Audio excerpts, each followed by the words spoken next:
सुखदेव जी महाराज जी बोले, परीक्षित, एक बार दुर्वासा ऋषि भगवान नारायण के यहाँ बैकुंठ में गए। भगवान नारायण की बहुत स्तुति करी दुर्वासा ऋषि ने। भगवान नारायण प्रसन्न हो गए दुर्वासा जी से। बोलते ही, दुर्वासा, आज मैं अपने गले में जो माला मैंने पहनी है, ये माला मैं तुमको दे देता हूँ। और भगवान नारायण ने अपने गले की माला दुर्वासा ऋषि को पहना दिया। और जैसे दुर्वासा जी ने उस माला को पहना, देखा आज भगवान ने मेरे ऊपर इतनी बड़ी कृपा करी है। और उस माला को नारायण को प्रणाम करके ठीक देवताओं के यहाँ स्वर्ग में पहुंच गए। और सभी देवताओं को दिखा रहे, ये माला देखो देवताओं, ये माला भगवान नारायण ने अपने गले की माला दी है। बार बार उस माला को देख रहे हैं। जैसे आप हम लोग किसी प्रतिष्ठित व्यक्ति के साथ फोटो खिंचा देते, सबको दिखाते, आज ऐसे ही दुर्वासा जी उस माला को सबको दिखा रहे हैं। जानते हो ऋषियों, जानते हो देवताओं, ये माला मुझे किसने दी है? ये नारायण ने दी है। और उस माला को दिखाते दिखाते आ रहे हैं। बोलते हैं, इस माला को मैं तो संत महात्मा हूं, अब इस माला को मैंने पहन लिया, अब इस माला को मैं किसको दूं? इस माला का अधिकारी कौन है?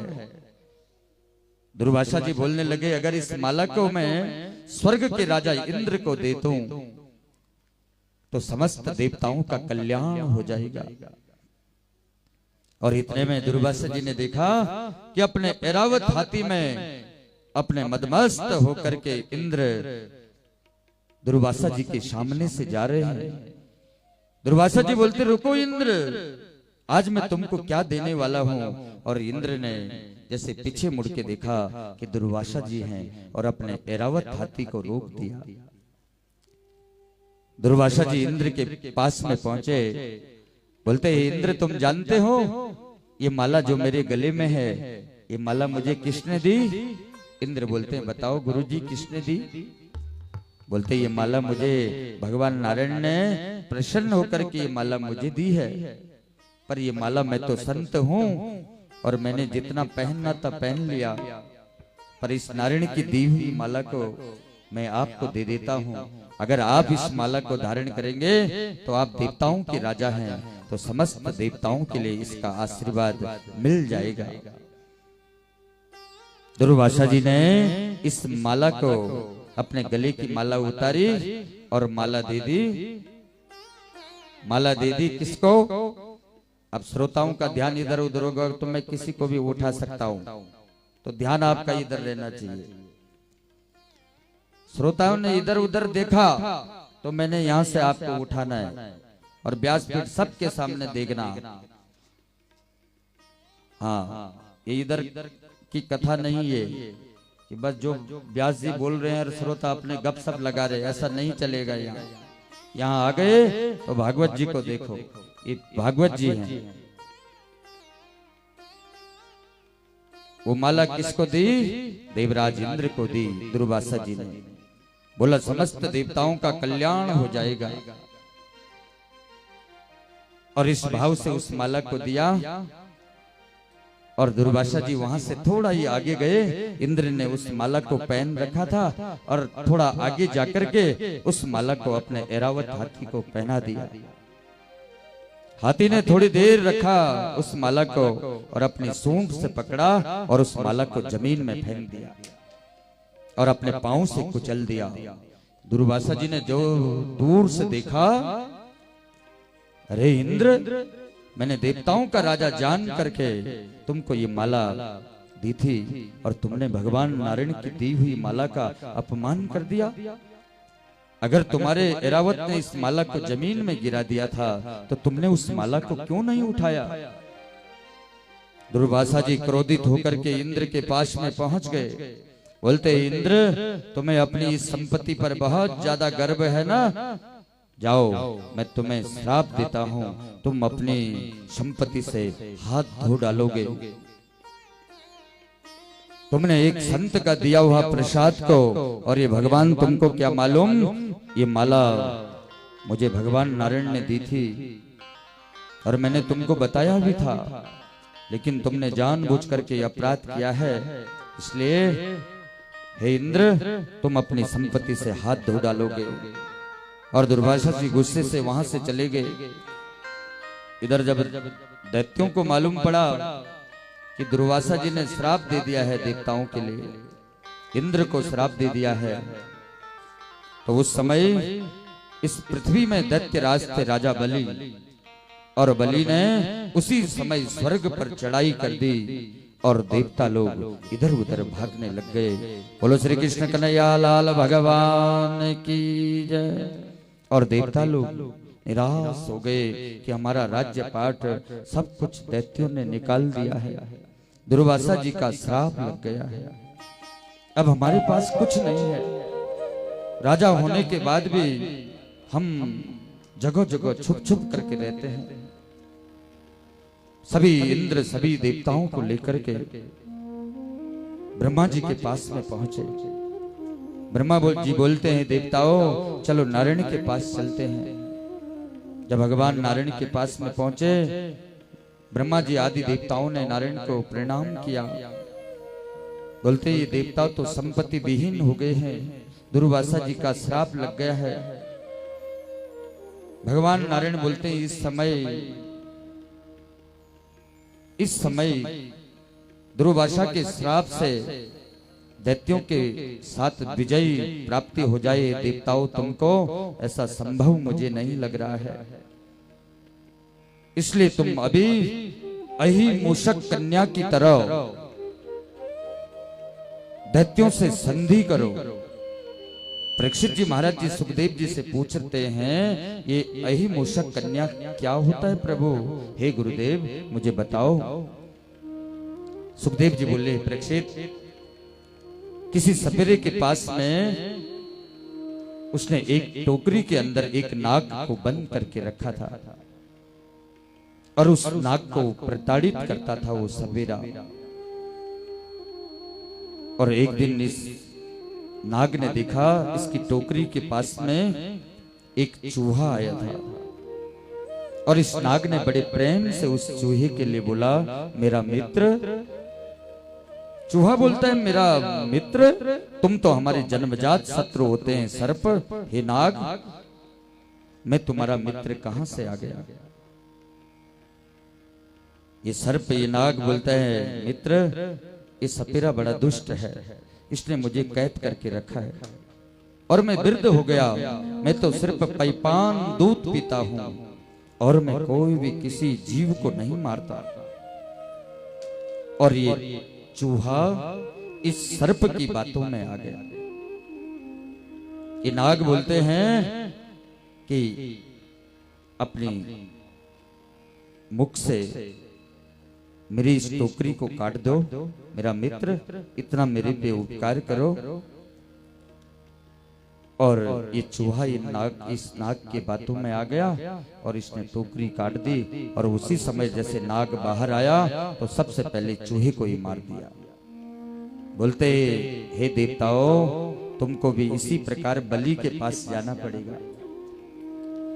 बलि को बोलना कि आखिर तुम्हारी माँ और हमारी माँ दोनों आपस में बहन है, दिति और अदिति। पिता हमारे एक हैं कश्यप ऋषि, और समुद्र के अंदर बहुत सारे रत्न हैं। और ऐसे सुनने में आ रहा है कि अब समुद्र इन रत्नों को लुप्त करने वाला है। लड़ाई झगड़ा तो होते रहेगा हे बलि, पर क्यों ना हम समुद्र मंथन करें। और इस समुद्र के अंदर अमृत है, अनेकों रत्न हैं, और अनेक देवियां अप्सराएं इस समुद्र के अंदर हैं। और बिना मंथन का इन लोगों के इन चीजों को प्राप्त हम नहीं कर सकते। बलि की सेना ने पहले तो घेर लिया समस्त देवताओं को, लेकिन बलि इस चूहे की तरह देवताओं की बातों में आ गया, और बोलते हैं जैसे तुम बोल रहे हैं ऐसे ही करेंगे, पर क्या करना पड़ेगा? देवराज इंद्र बोलते हैं कि मंदराचल पर्वत को लाते हैं और बासुकी नाग को नियति बनाते हैं, रस्सी बनाते हैं और समुद्र में मंथन करेंगे और उस मंथन से जो रत्न निकलेंगे, तुम जैसा बोलेंगे हम वैसा आपकी सारी बात मानने के लिए तैयार हैं। हे दैत्यराज बलि, तुम जो बोलोगे हम तुम्हारी समस्त बातों को मानेंगे। लेकिन बलि, लड़ाई झगड़ा के लिए तो हमारे जीवन में बहुत टाइम है, लेकिन ये समुद्र सारे रत्नों को छुपा देगा। बलि राजा देवताओं की बातों में आ गए, बोलते हैं चलो मंदराचल पर्वत को लेने के लिए जाते हैं। देवता असुर सब मंदराचल पर्वत को ला रहे थे। जब मंदराचल पर्वत का भार बहुत विशाल होने लगा, बहुत वजन होने लगा, जब जमीन में, पृथ्वी में जैसे देवता लोगों के हाथ से छूटने लग गया, दैत्यों के हाथ से छूटने लग गया, उस समय देवताओं ने, दैत्य लोग बोलने लगे अब नहीं करना, ये तो विशाल है। और देवताओं ने नारायण का स्मरण किया और उसी समय भगवान ने एक रूप और धारण किया। बोलो अजीत भगवान की जय। और भगवान जी अजीत रूप में आए और देवताओं के साथ गरुड़ में, और गरुड़ वाहन के पंख से उस मंदराचल पर्वत को सहारा देते हुए ठीक लाए समुद्र में। जब समुद्र में मंथन होने लगा, बासुकी नाग के लिए नाग बोलने लगा आप मुझे क्या दोगे, इसमें तो बहुत विशाल घर्षण होगा। इंद्र बोलते वासुकी चिंता मत करो, तुमको हम अमृत का पान कराएंगे जो ये समुद्र मंथन से निकलेगा। उस अमृत के लोभ के कारण बासुकी नाग रस्सी बनने के लिए तैयार हो गए। समुद्र में मंदराचल पर्वत को रखा, एक तरफ देवता और एक तरफ दैत्य। देवताओं ने सर्प के, इस बासुकी नाग के मुख को पकड़ दिया और दैत्यों ने पकड़ा पूंछ को। दैत्य बोलते नहीं इंद्र ऐसा नहीं चलेगा, हम कश्यप की संतान हैं, हम दैत्य हैं। सर्प का जो पूंछ है, ये सर्प की पूंछ तो जूठी होती है, अपवित्र होती है, हम तो मुख पकड़ेंगे। देवता बोलने लगे दैत्यराज तुम जैसा बोलो वैसे करेंगे। और देवताओं ने पूंछ पकड़ा और सर, बासुकी नाग का जो मुख का भाग था, ये सब दैत्यों ने पकड़ा।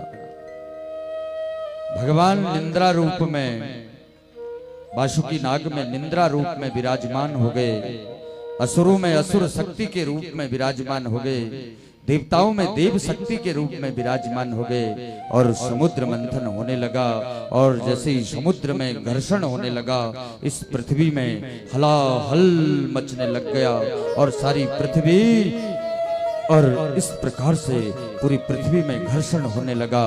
और सबसे पहले निकला हलाहल, विष निकल गया।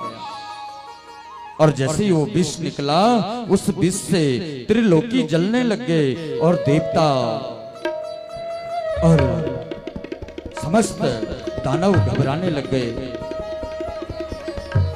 देवता बोलते हैं चलो चलो महादेव के पास चलते हैं, नहीं तो ये त्रिलोकी जल जाएगी। और सभी देवता महादेव के समक्ष में पहुंच गए कि देव देव महादेवम भूतात्मन भूत भावनम त्रायणे शरणापन्ना त्रिलोक दहनाद विषातः।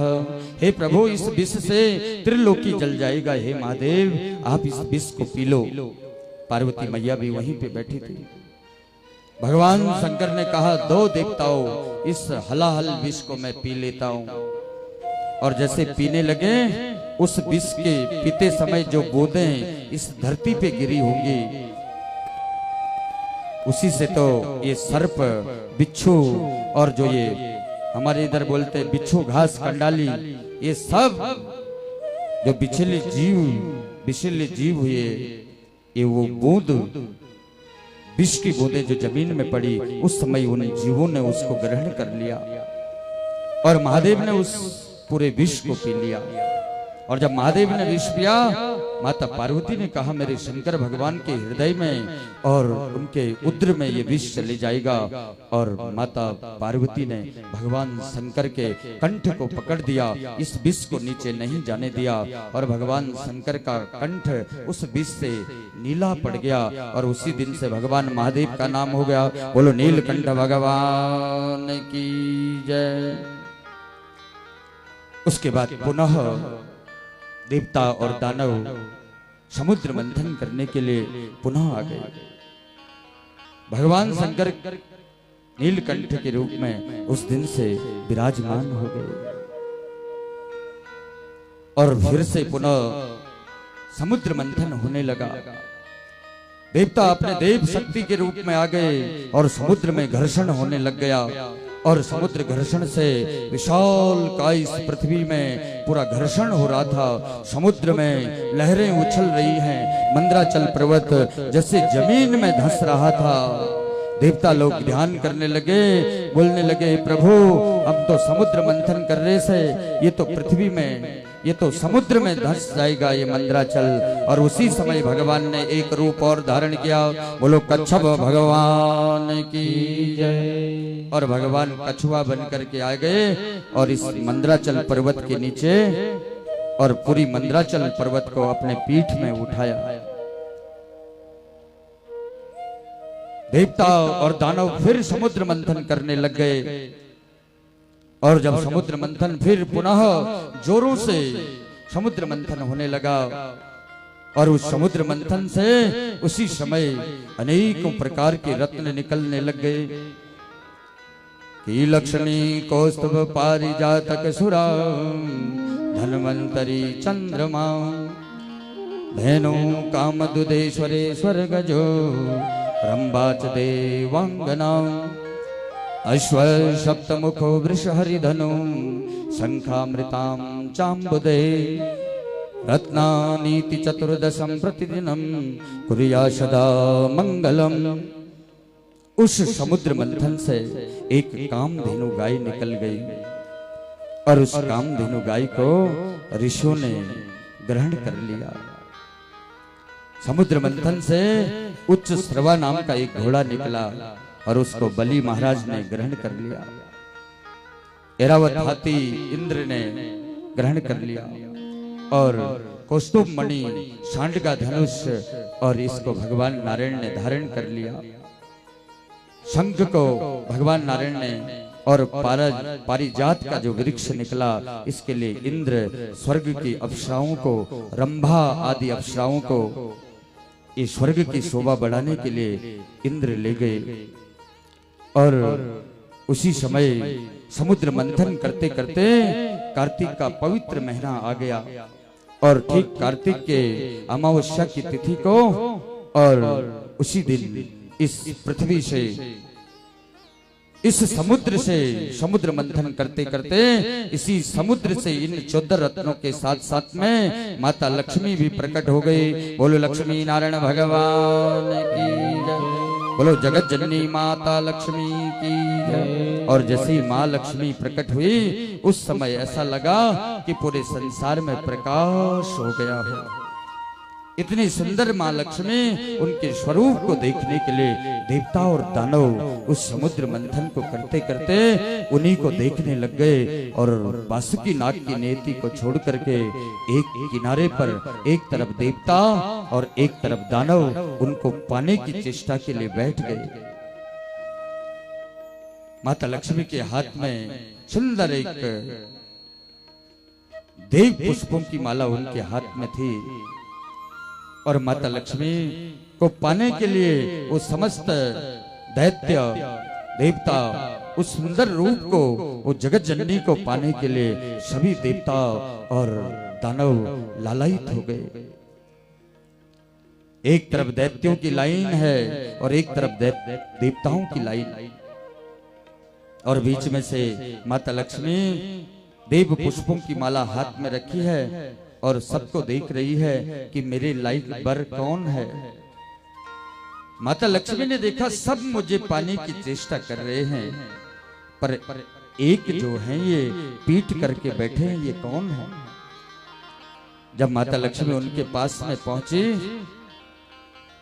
उनके मुख की तरफ गई कि ये सब तो मुझे पाना चाहते हैं, पर ऐसा कौन है संसार में जो मुझे पाने की चेष्टा नहीं रख रहा है। और जैसे माता लक्ष्मी ने उनको देखा तो वो तो साक्षात नारायण बैठे थे, और माता लक्ष्मी ने उस देव पुष्प की माला नारायण के गले में डाल दी, और उसी दिन से भगवान लक्ष्मी नारायण हो गए। बोलो लक्ष्मी नारायण भगवान की जय।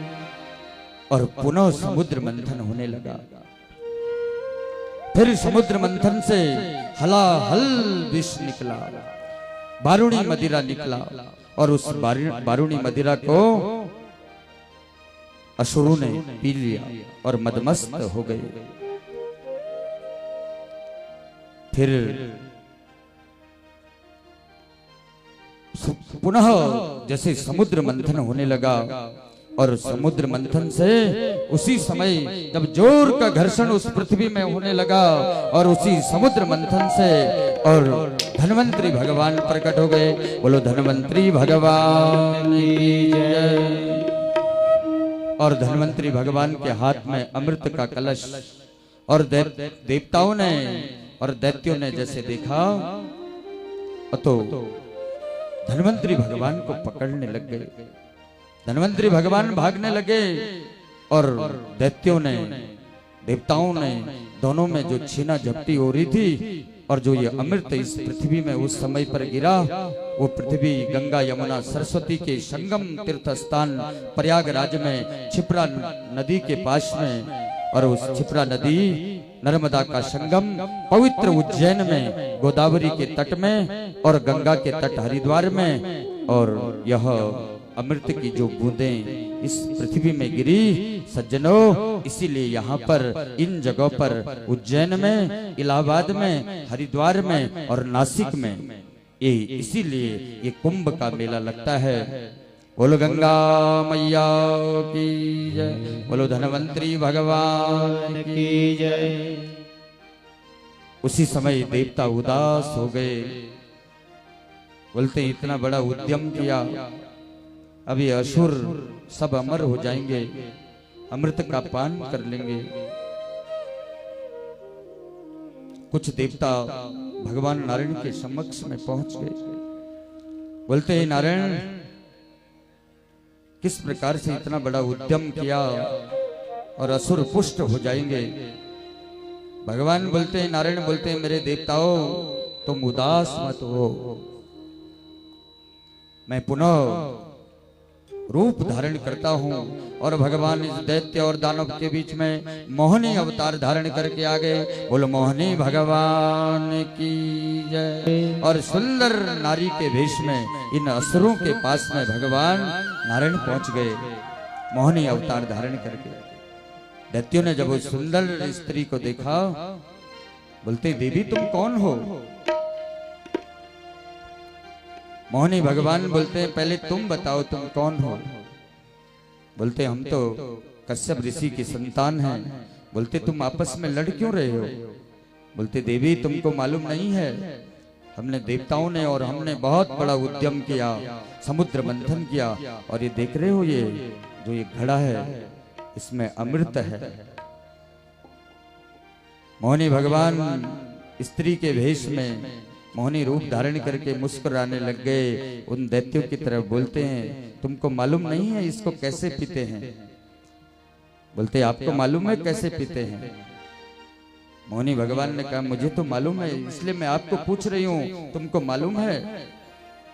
बोलते ये सामने जो रो रहे हैं ये कौन है? बोलते ये भी देवता हैं, इन्होंने भी ये भी अमृत मांग रहे हैं। बोलते तुमको मालूम है इस अमृत को कैसे पीते हैं? बोलते देवी तुम बताओ। बोलते इस अमृत को पीने के लिए पहले स्नान करना पड़ता है, कुछ दान करना पड़ता है, कुछ धर्म करना पड़ता है। तुम तो ऐसे ऐसे इस अमृत को पी रहे हैं, ये तो पानी की तरह हो जाएगा, और अमृत तत्व जो इसमें है ये तो खत्म हो जाएगा। दैत्य एक दूसरे के मुंह में देख रहे हैं कि विश्वास हो पंडितो जातु कामिनीषु न याति ही।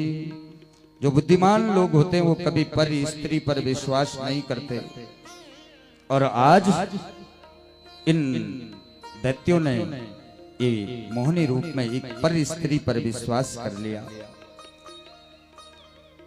बोलते हैं, हे दैत्यों, तुमको मालूम है, मैं तुमको एक बात बोलती हूँ, इधर इधर आ जाओ, वहीं देवता सुन लेंगे। बोलते हैं, बोलो बोलो देवी। बोलते, जो ये अमृत का कलश है ना, इसके अंदर जो ऊपर वाला जो अमृत है पतला पतला, इसमें कोई ताकत नहीं होती, इसको पिला देंगे इन देवताओं को। और इसके नीचे जो गाढ़ा गाढ़ा अमृत है, इसको मैं तुमको पिला दूंगी। बोलते, देवी बिल्कुल सही बोल रही है, देखो हमारे हित की बात कर रही है, और हम तो पतला पतला पी लेते और गाढ़ा रहता हम तो छोड़ देते, अरे देवता पी लेते। बोलते, आप बिल्कुल सही बोल रहे हो देवी, ऐसे ही करो। दैत्यों ने कहा, आ जाओ देवताओं, तुमको भी हम अमृत देते हैं, तुम लाइन पर बैठ जाओ। और इधर दैत्यों ने लाइन बना दी।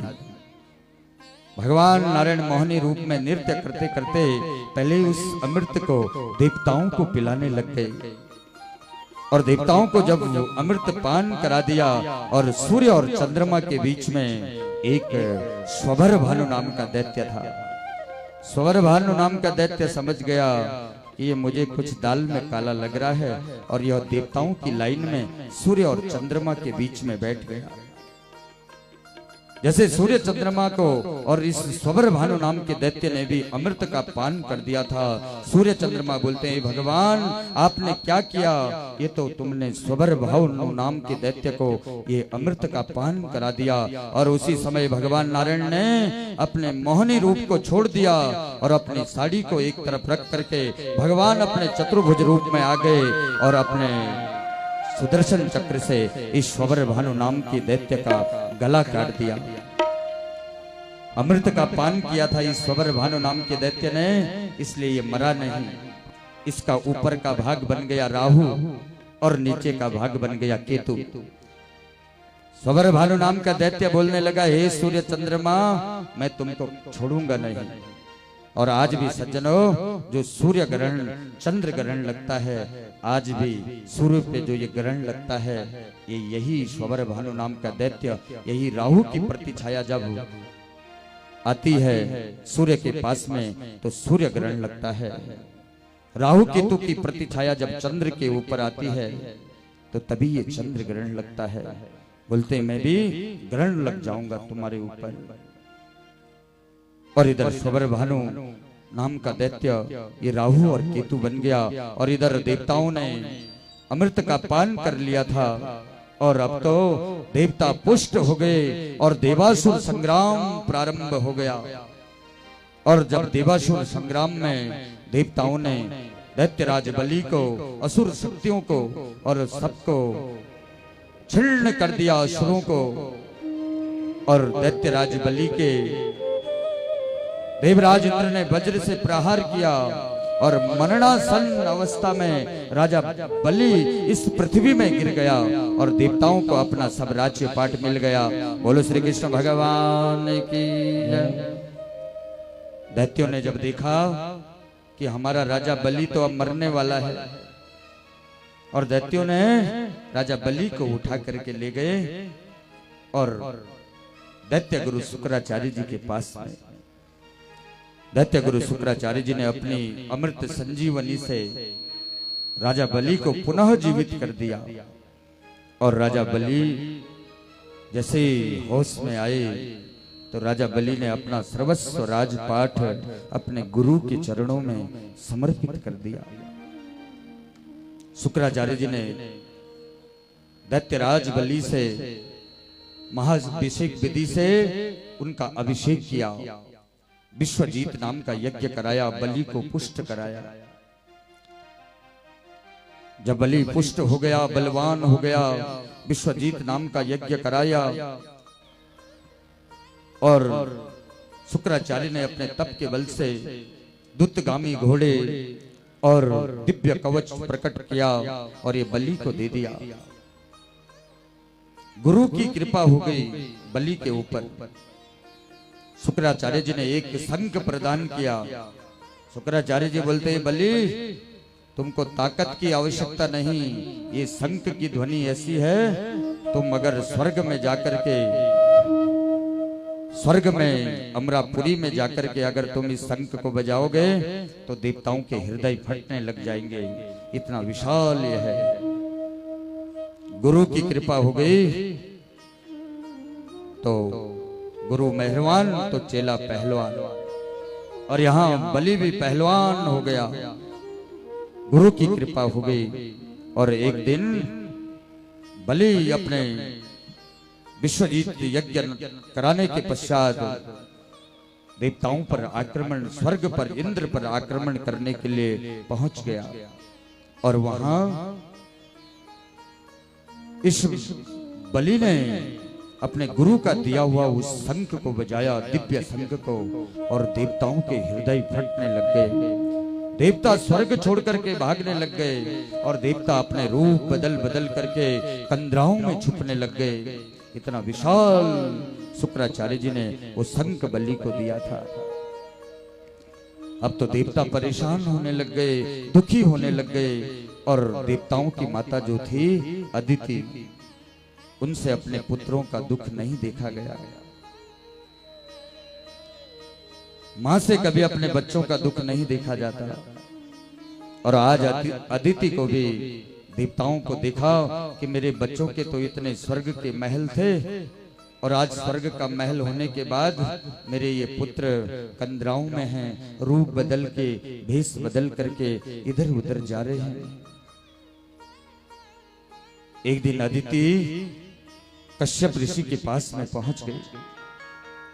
बोलते हैं, मेरे पति कश्यप जी, मैंने अपने जीवन में आपसे कभी कुछ नहीं मांगा, पर मेरी आज एक प्रार्थना आपसे है कि मुझे ऐसा पुत्र प्राप्त हो जो मेरे देवताओं का, मेरे इन पुत्रों का, इनकी संपत्ति इनको मिल जाए। हे कश्यप ऋषि, मेरे ऊपर ऐसी कुछ कृपा करो, ऐसा आशीर्वाद दो, ऐसा कुछ उपाय बताओ कि मेरे गर्भ से एक पुत्र ऐसा उत्पन्न हो जो मेरे देवताओं की खोई हुई संपत्ति को वापस ला देगा।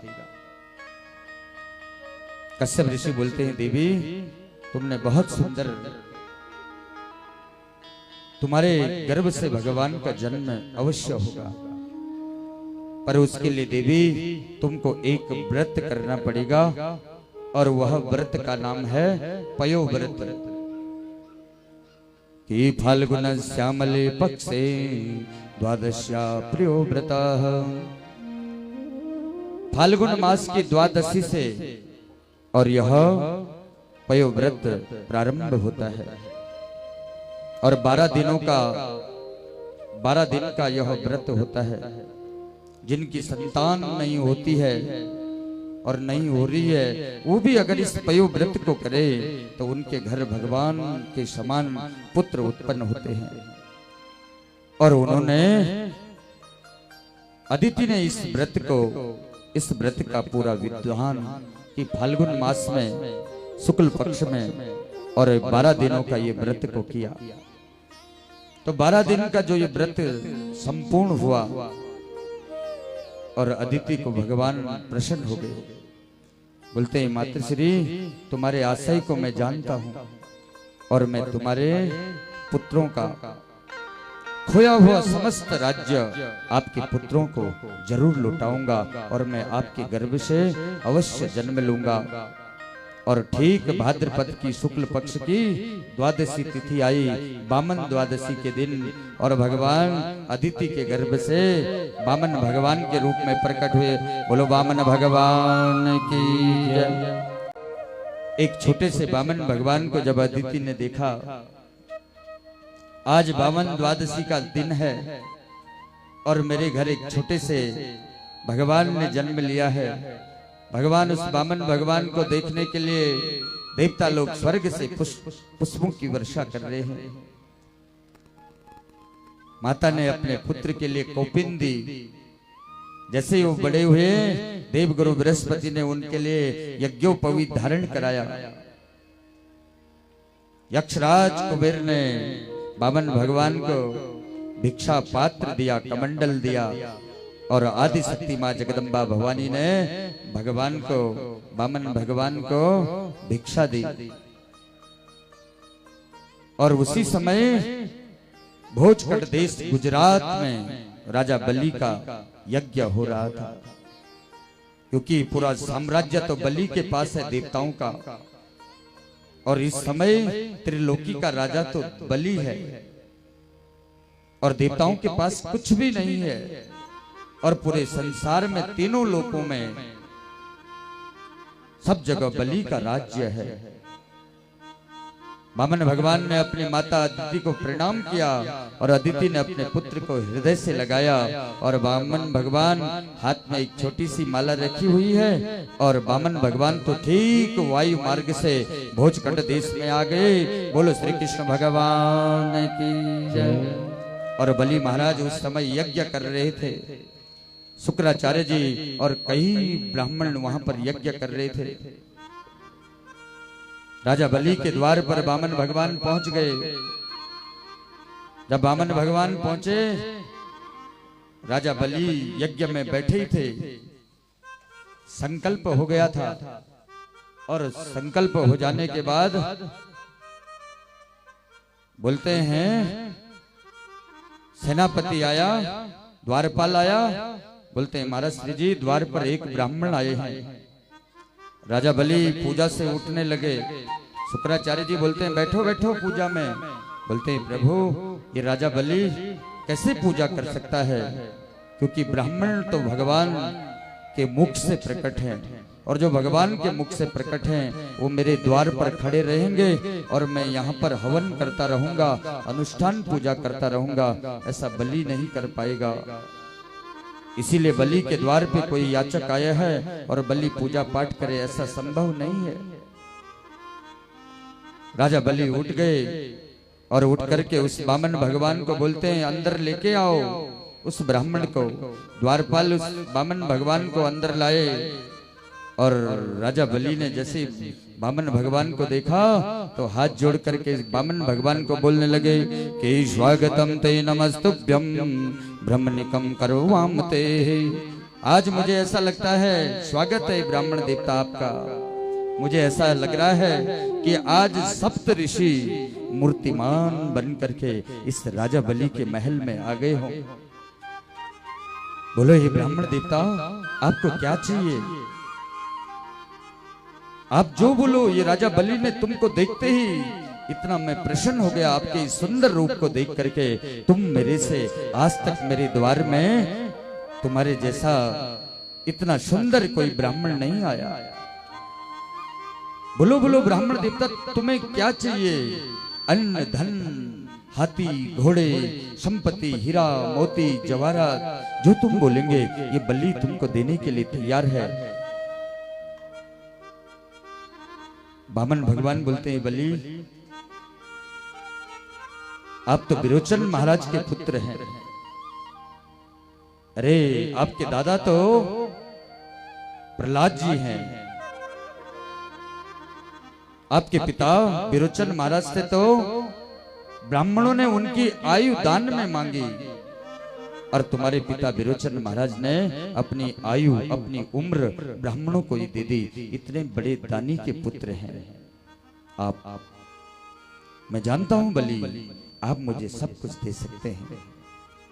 तुम्हारे कुल की, तुम्हारी कीर्ति का कहां तक बखान करूं।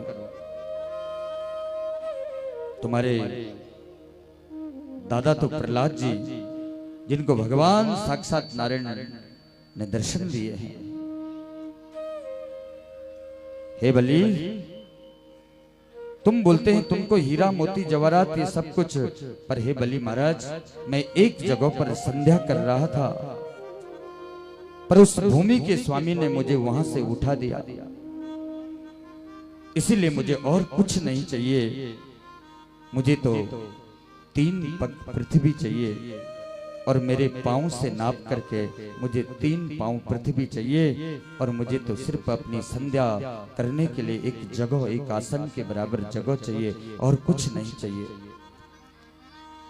बलि मुस्कुराने लग गया, बोलते ब्राह्मण देवता एक बार करी याचना बलि राजा के द्वार और फिर कोई द्विज याचक नहीं करे और की आस। जो एक बार राजा बलि के पास में आता है और उसको दोबारा कभी मांगना नहीं पड़ता। हे ब्राह्मण देवता, मुझे ऐसा लगता है जैसे आपका कद छोटा है ऐसे आपकी बुद्धि भी छोटी है। आप जो बोलो मुझे, मैं आपको देने के लिए तैयार हूं। बोलते ही राजा, मुझे तो 3 पैर पृथ्वी चाहिए और आपने ये बोल दिया कि मैं तुमको जो चाहिए मैं देने के लिए तैयार हूँ। बलि बोलते, हाँ हाँ महाराज, मैंने तो आपको देखते ही संकल्प कर लिया था कि तुम जो मांगेंगे मैं तुमको देने के लिए तैयार हूँ। इतने में ब्राह्मण यज्ञ कर रहे थे और इधर बलि और वामन भगवान का संवाद चल रहा है और उधर ब्राह्मणों के मुख से निकल गया, इदम विष्णु विचक्र में त्रेधा निदधे पदम, और विष्णु के मंत्र निकलने लग गए। शुक्राचार्य जी यज्ञ मंडप से बोलते हैं, यहाँ हे बलि, तुम किससे बातें कर रहे हो? बोलते हैं, आज देखो ये वामन स्वरूप में एक ब्राह्मण दिखता और मैं इनको बोलता हूँ, गुरुजी तुम मेरे से जो कुछ मांगेंगे मैं देने के लिए तैयार हूँ, पर ये बोलते हैं मुझे 3 पग पृथ्वी चाहिए। मैं इनको बोलता हूँ कुछ ज्यादा मांग लो, पर ये बोलते 3 पग पृथ्वी। शुक्राचार्य जी ने ध्यान लगा करके देखा, बोलते बलि ये वामन नहीं, त्रिपन नहीं, ये तो भगवान विष्णु आए हैं तुझे छलने के लिए और ये आज तुझे छलने के लिए यहाँ पर आए हैं। बोलते ये वामन त्रिपन नहीं है, ये तो तुझे छलने के लिए आए हैं यहाँ पे। और भगवान ने उसी समय जब बलि ने देखा कि अगर भगवान है, बोलते गुरुदेव अगर मेरे द्वार पर आज भगवान खुद मांगने के लिए आए हैं तो यज्ञ के माध्यम से भी तो आप इन भगवान की तो स्तुति कर रहे हैं। बोलते ही बलि तू पंडितों की जैसी बातें मत कर, ये क्षण मात्र में तेरा राजपाट सब कुछ तेरे से ले लेंगे। बलि बोलता है, मेरे गुरु शुक्राचार्य जी, मैं ब्राह्मणों को देने के बाद अगर नहीं दिया तो मैं उसे ऐसा मानता हूं कि उससे बड़ा कोई पाप नहीं है। एक बार अगर ब्राह्मण को देने का वचन दे दिया, अगर नहीं दे पाया तो मेरे लिए तो वो मृत्यु दंड के बराबर है। इसलिए पर गुरुजी, आप तो गुरु का अर्थ होता है भगवान को मिलाना, पर आपको ये कलयुग का प्रभाव क्यों पड़ रहा आपके ऊपर? गुरु का अर्थ होता है गोविंद को मिलाना, और आप तो गोविंद खड़े हैं और आप बोलते हैं इस गोविंद को कुछ मत दो। शुक्राचार्य जी को क्रोध आ गया, बोलते दृढ़म पंडितम मन्यज्ञम, बड़े पंडितों की जैसी बात कर रहा है बलि, जा मेरा भी तेरे को श्राप है, तो अपना राज्य पाठ सब कुछ खो डालेगा। और शुक्राचार्य जी वहीं पर अंतर ध्यान हो गए और इधर वामन भगवान बोलने लगे कि करो बलि, संकल्प करो। बलि महाराज अपनी पत्नी विंध्यावती को बुलाते हैं, बोलते आओ देवी, जल का कमंडल लाओ, अक्षत लाओ और संकल्प करना है। और 3 पग जब ये ब्राह्मण देवता नहीं मान रहे हैं तो इन्हीं के पग से नाप करके मैं 3 पग पृथ्वी इन्हीं को दे देता हूं। अभी भी सोच लो हे वामन, हे ब्राह्मण देवता, बोलते मुझे तो 3 ही पग पृथ्वी चाहिए, उससे ज्यादा का मैं क्या करूंगा? मैं तो ब्राह्मण देवता, सिर्फ भजन करने की जगह चाहिए मुझे।